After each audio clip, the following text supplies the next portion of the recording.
আসসালামু আলাইকুম। নতুন আরও একটি অনলাইন ক্লাসে সবাইকে স্বাগত জানাচ্ছি। আজকে আমরা আলোচনা করব যে TOO অ্যাডজেক্টিভ এবং ইনফিনিটিভ যুক্ত একটি সিম্পল সেন্টেন্সকে কিভাবে কমপ্লেক্স সেন্টেন্সে রূপান্তরিত করা যায় সেই ব্যাপারটা নিয়ে আজকে আমরা আলোচনা করব। তবে অ্যাডজেক্টিভের জায়গায় এখানে অ্যাডভার্বও থাকতে পারে, তবে অ্যাডজেক্টিভ বেশি থাকে। তো যখন আমরা কোনো সিম্পল সেন্টেন্সে দেখব যে সাবজেক্ট ভার্বের পর TOO রয়েছে, অ্যাডজেক্টিভ অথবা অ্যাডভার্ব আছে, এরপর ইনফিনিটিভ আছে, তখন এই ধরনের সিম্পল সেন্টেন্সগুলোকে আমরা কিভাবে কমপ্লেক্স করব। আমরা সাবজেক্ট জায়গা মতো লিখব, সাবজেক্ট ঠিক থাকবে, পরিবর্তন হবে না। ভার্বের জায়গায় ভার্ব থাকবে, যেখানে TOO রয়েছে সেই জায়গায় আমরা ব্যবহার করব সো। এখানে অ্যাডজেক্টিভ থাকলে অ্যাডজেক্টিভ ঠিক থাকবে, যদি এখানে অ্যাডভার্ব থাকে তাহলে অ্যাডভার্ব ঠিক থাকবে।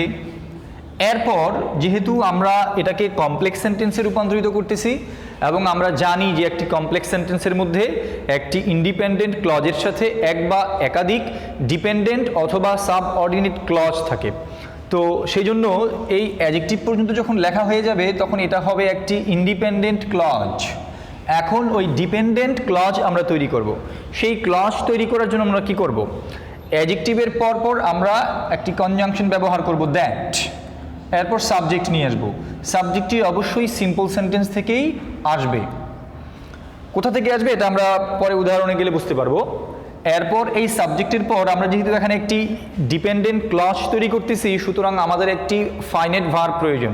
তো এই ভার্বটি কোথা থেকে নিব, আমরা সিম্পল সেন্টেন্সে এখানে যে ইনফিনিটিভটি থাকবে সেই ইনফিনিটিভটিকে আমরা এখানে ফাইনাইট ভার্ব হিসেবে ব্যবহার করব।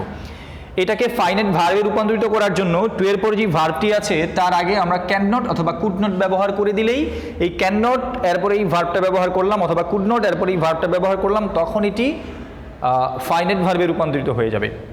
এখন এই অ্যাডজেক্টিভের পরে ডিপেন্ডেন্ট ক্লজটি তৈরি করার ক্ষেত্রে এটা অ্যাক্টিভ ভয়েসে হতে পারে ক্লজটি, অথবা প্যাসিভ ভয়েসে হতে পারে। এখানে দ্যাট সাবজেক্টের পর ক্যান নট বা কুড নটের পরে বি হয়ে এরপরে টু এর পরে যে ভার্বটি আছে তার পাস্ট পার্টিসিপল ফর্ম বসতে পারে। এখন এই দ্যাটের পরের অংশটি অ্যাক্টিভ ভয়েসে হবে, অর্থাৎ ক্যান নট কুড নটের পরে প্রেজেন্ট ফর্ম হবে, নাকি প্যাসিভ ভয়েসে হবে, অর্থাৎ ক্যান নট বা কুড নটের পরে ভার্ব বি বসে ভার্বের পাস্ট পার্টিসিপল ফর্ম হবে। এই প্যাসিভ হবে নাকি অ্যাক্টিভ হবে এটা আমরা এক্সাম্পলে গেলে আমরা বুঝতে পারবো যে আমরা কখন অ্যাক্টিভ ভয়েসে লিখব এই ডিপেন্ডেন্ট ক্লজটি আর কখন প্যাসিভ ভয়েসে লিখব। তবে ক্যান নট অথবা কুড নট এটা আমরা দুটো থেকে কোনটা ব্যবহার করব এটা ডিপেন্ড করবে মূলত আমাদের যেই ইন্ডিপেন্ডেন্ট ক্লজের ভার্বটি ওটি কোন ফর্মে আছে তার উপরে। যদি আমরা দেখি যে ভার্বটি এখানে প্রেজেন্ট ফর্মে আছে তখন আমরা এখানে ক্যান নট ব্যবহার করব, আর যদি আমরা দেখি যে এখানে ভার্বটি পাস্ট ফর্মে আছে তাহলে আমরা কুড নট ব্যবহার করব। আর অ্যাক্টিভ ভয়েস হবে নাকি প্যাসিভ ভয়েস হবে, অর্থাৎ এখানে বি হবে নাকি হবে না, এরপরে এটা ডিপেন্ড করবে মূলত সাবজেক্টের উপরে। আমরা যেই সিম্পল সেন্টেন্সটাকে কমপ্লেক্স করব তার সাবজেক্টের উপরে ডিপেন্ড করবে যে আসলে এটা আমরা অ্যাক্টিভ ভয়েসে লিখবো নাকি প্যাসিভ ভয়েসে লিখবো। এখন আমরা উদাহরণে চলে যাই, তাহলে বিষয়টা আরও ক্লিয়ার হবে, পরিষ্কার হবে। তো আমরা এখানে প্রথম যে সেন্টেন্সটি দেখতে পাচ্ছি সেটি হচ্ছে কি যে the old man is too weak to walk. এখানে সাবজেক্ট হচ্ছে দি ওল্ড ম্যান, এটি সাবজেক্ট, এটি ভার্ব, সিম্পল সেন্টেন্সের যে একটি ভার্ব থাকে সেটি। এরপর টু রয়েছে, উইক হচ্ছে এখানে অ্যাডজেক্টিভ, এবং টু ওয়াক এটা হচ্ছে ইনফিনিটিভ। এখন আমরা এটাকে কমপ্লেক্স করব। কিভাবে করব উপরে লেখা আছে, আমরা সেটাকে অনুসরণ করি। সাবজেক্টটা লিখব, এই ক্ষেত্রে সাবজেক্ট ঠিক থাকবে দি ওল্ড ম্যান, এরপর ভার্ব ঠিক থাকবে ইজ, এরপর যেটা হবে সেটা হচ্ছে TOO যেখানে ছিল সেই জায়গায় আমরা সো ব্যবহার করব, সো। এরপর অ্যাডজেক্টিভ অথবা অ্যাডভার্ব যেটা আছে ওটা ঠিক থাকবে, সেই জন্য এখানে উইক একটি অ্যাডজেক্টিভ, আমরা এটাকে ঠিক লিখব, পরিবর্তন করব না। এখন ডিপেন্ডেন্ট ক্লজ তৈরি করার জন্য আমরা দ্যাট সাবজেক্ট, এরপরে এই ইনফিনিটিভটাকে আমরা ক্যান নট বা কুড নটের পরে প্রেজেন্ট ফর্ম ব্যবহার করে ফাইনাইট ভার্বে রূপান্তরিত করব। এখন আমরা এই অ্যাডজেক্টিভের পরে আমরা এখন এখানে দ্যাট ব্যবহার করছি, কনজাংশন।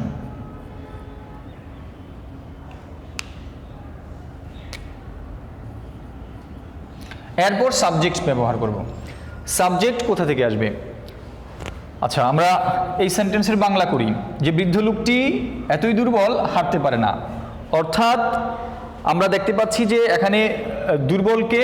বৃদ্ধ লোকটি। এবং কে হাঁটতে পারে না? বৃদ্ধ লোকটি। যখন কোনো সিম্পল সেন্টেন্সে, এই ধরনের সিম্পল সেন্টেন্সে এই অ্যাডজেক্টিভটা ব্যবহার করে যার কথা বলা হবে সেই যদি ইনফিনিটিভ দ্বারা যেই কাজটা বোঝানো হবে ওই কাজটা করতে পারে না এরকম যদি বোঝায়, তখন আমরা অ্যাক্টিভ ভয়েসে করব।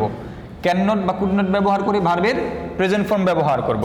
তো যেহেতু আমরা দেখতে পাচ্ছি যে এই সেন্টেন্সে বৃদ্ধ লোকটাই দুর্বল এবং সেই হাঁটতে পারে না এরকম একটি অর্থ আসে, সেই জন্য আমরা এটাকে অ্যাক্টিভ ভয়েসে করছি। এক্ষেত্রে আবার দ্য ওল্ড ম্যান ওই ব্যক্তিটাকে সাবজেক্ট আকারে ব্যবহার করবে, এক্ষেত্রে তার প্রোনাউন হি ব্যবহার করলাম। এখন এখানে ক্যান নট হবে নাকি কুড নট হবে?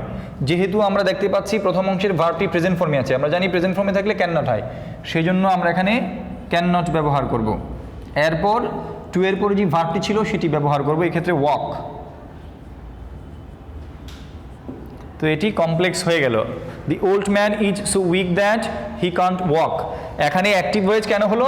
কারণ এখানে সাবজেক্ট আকারে যিনি আছে তার কথাই অ্যাডজেক্টিভ দ্বারা বলা হয়েছে এবং এই সাবজেক্ট নিজেই এই ইনফিনিটিভ দ্বারা যেই কাজের কথা বলা হয়েছে সেই কাজটি করতে পারে না। তো এরকম যখন অর্থ প্রকাশ করবে তখন আমরা অ্যাক্টিভ ভয়েসে করব। আমরা পরের বাক্যে চলে যাই। এখানে কি বলা হয়েছে? The box was too heavy to lift. এখানে আমরা সাবজেক্ট আগের মতোই সাবজেক্ট ঠিক রাখবো, দ্য বক্স। ভার্ব আমরা ঠিক পরিবর্তন করব না, এটা থাকবে। এরপর যেখানে টু রয়েছে সেই জায়গায় আমরা ব্যবহার করব সো।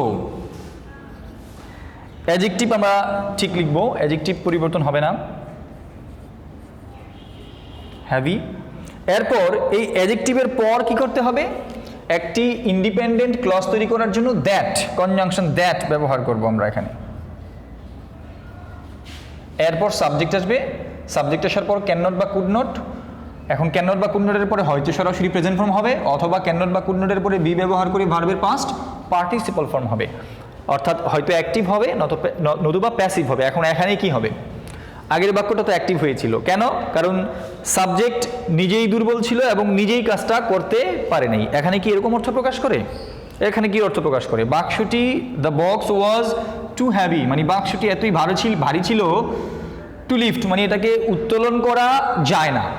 এখন বাক্সটি ভারী ছিল, উত্তোলন করা যে যায়নি, এখন বাক্সকে উত্তোলন করতে, বাক্সকে উত্তোলন করবে না বা করবে নাকি করবে না এই কোনো প্রশ্নই আসবে না এখানে, কারণ বাক্স একটি জড়বস্তু, জড় পদার্থ, তার দ্বারা তো উত্তোলন করার কাজ করা বা না করার কোনো প্রশ্নই আসে না। তো এখানে যেহেতু এখানে একটি বস্তুবাচক সাবজেক্ট দ্য বক্স এবং এই বক্সের কথাই বলা হয়েছে যে এটি খুবই ভারী ছিল, এখন এটা তোলা যায় না। এখন কে যে তুলতে পারে না, কে যে উত্তোলন করতে পারে না, এই ব্যাপারটি এই সেন্টেন্সে উল্লেখ করা নেই।